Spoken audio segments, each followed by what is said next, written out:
Penjabat wali kota pastikan 2 pejabat Pemkot Ambon masih aktif sebagai ASN.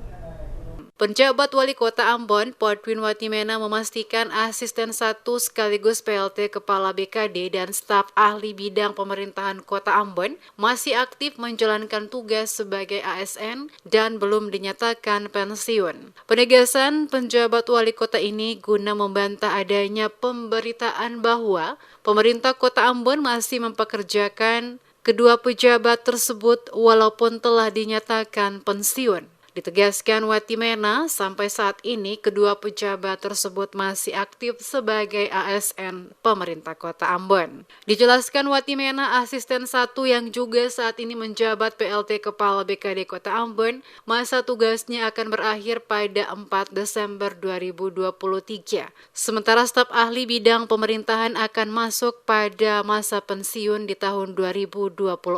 Oleh karenanya, apa yang diberitakan bahwa pemerintah Kota Ambon sengaja menahan 2 pejabat yang telah pensiun agar tetap bekerja di pemerintah Kota Ambon adalah sesuatu yang keliru karena kedua pejabat tersebut hingga saat ini masih aktif sebagai ASN. Terkait keikutsertaan mereka mendaftar sebagai calon anggota legislatif pada pemilu 2024, kata Podwin, ada mekanisme yang telah diatur. Pemerintah Kota Ambon memastikan jika telah ditetapkan sebagai daftar calon tetap oleh penyelenggara pemilu, maka yang bersangkutan wajib mengundurkan diri. Dirinya berharap dalam menyampaikan pemberitaan agar lebih bijaksana. Dirinya menyarankan agar dapat mengkonfirmasi terlebih dahulu jika ada pemberitaan yang akan dibuat, sehingga mendapatkan data dan fakta yang jelas langsung dari sumbernya, sehingga tidak memunculkan berita hoax di tengah masyarakat.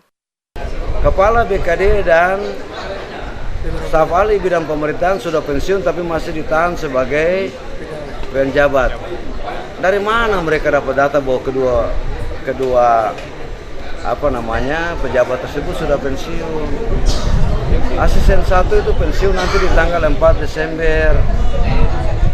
Staf ahli pemerintahan itu nanti tahun depan baru pensiun. Pemerintah kota tidak mungkin menempatkan pejabat yang sudah pensiun sebagai PLT. Kalau soal pencalonan, mekanismenya ada. Nanti pada saat penetapan daftar calon tetap, baru yang bersangkutan kemudian harus mengundurkan diri. Kan seperti itu.